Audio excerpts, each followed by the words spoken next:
Hey everyone, this is Sheena with Crooked Calligraphy, and I want to welcome you to the 5-Day Style Challenge. So I created this challenge series for people who have a pretty good grasp on calligraphy basics. You know, you can put together some basic letters, put those together into words. You've been practicing for maybe a little bit, but you're maybe getting tired of doing the same style over and over again, or maybe you tried but everything you write kind of looks the same, or maybe you've seen some really beautiful styles on Instagram and you've tried to sort of copy that, but it always ends up looking random. You can't quite figure out what it is that makes that style look that way. Well, I am going to walk you through a series of mini lessons and videos. Each one comes with a fun assignment that you can do, and please share. I love to see your projects. And all of that is to help you to really start to look at what specific factors in calligraphy, stuff like height and proportion, slant, baselines, specific things that you can start to play with to start adding your unique character and style to your writing.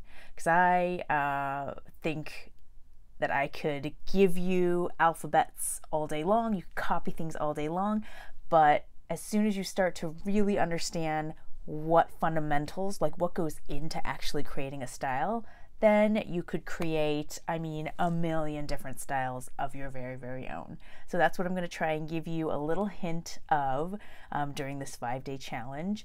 Let's dive into the very first challenge assignment, and I'm going to do each one right with you.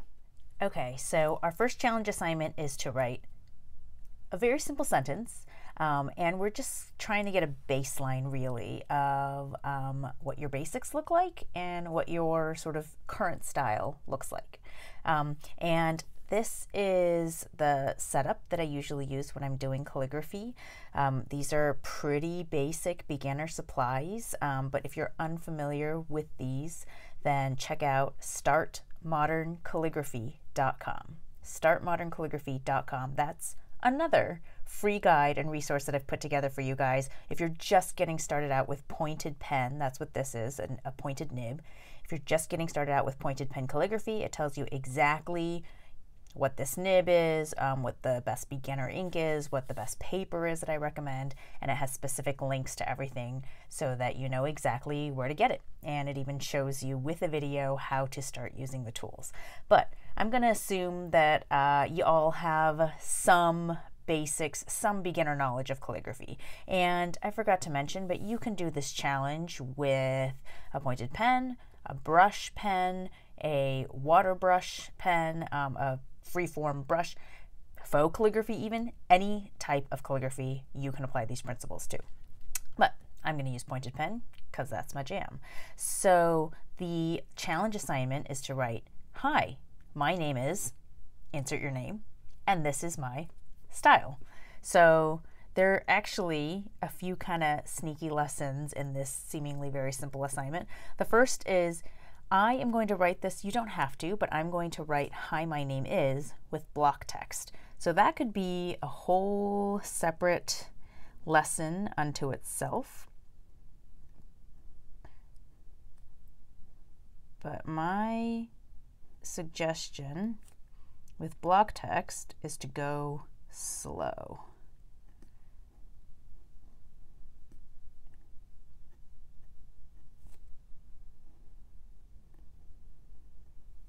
All right, so the thing with block text is it's very straight up and down. It's very linear.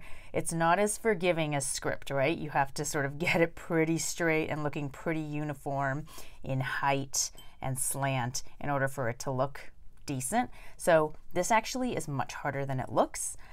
It took me a lot of practice, especially writing it with a pointed nib. And you want to keep very light pressure on your nib, so you're not necessarily doing thicknesses here, and you want to go slow, and you want to sort of keep an eye on whether you're writing straight, and then also keep an eye on just, of course, practice and keep an eye on what letters always give you the most trouble. E is one of mine. Anything that I have to go horizontally with my nib, I have a little trouble getting that straight, so I need to practice my E's. But I love block text because it is another element to throw in with your calligraphy to make really nice looking compositions. I think it contrasts really nicely with calligraphy. All right, so now I'm going to write my name, Sheena, and I'm going to do this in a basic alphabet. So I'm going to use basic strokes, and I'm going to write this very, no style at all. I'm going to try and get my nib going.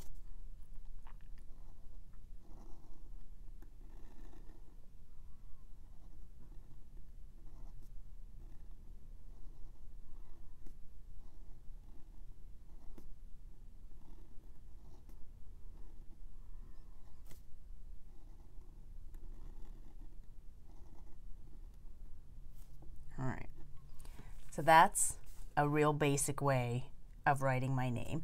And by basics, I mean using the fundamental basic strokes of calligraphy. And if you don't know what those are, a lot of people actually sort of just learn calligraphy and pick this up and just kind of start copying letters and writing whole letters the way that they would do cursive, or the way that they see other people do it, and actually don't realize that you can break up calligraphy into basic strokes. I'll show them to you really quickly here, but basically they're the underturn, overturn. I teach this C shape here. Some people teach an oval, a backward C. Oh, I forgot the compound curve, ascending stem loop, descending stem loop. All right, so these are the basic shapes, and they look kind of funky on their own, but actually you can combine them to make all of the lowercase letters. So if you're sticking to these basic shapes, you're going to get a pretty basic alphabet, and that's what I want you to try to do here. It's a learning lesson either way, right? If you learned this way, great, you can practice that and sort of see how that looks. If you didn't learn this way, then you can give it a try and see how it changes up your writing. All right, so that's the first half of the assignment. Hi, my name is Sheena, and then I'm going to write, and this is my style. All right, so more block text, and I'm going slow. I'm taking extra care with any horizontal strokes. You can always kind of fill in afterwards the vertical strokes, right, to make sure they're all kind of lined up. And this is my, all right, and here I want you to write style in whatever style feels most comfortable to you. So this is whatever comes most naturally to you right now. So mine is going to be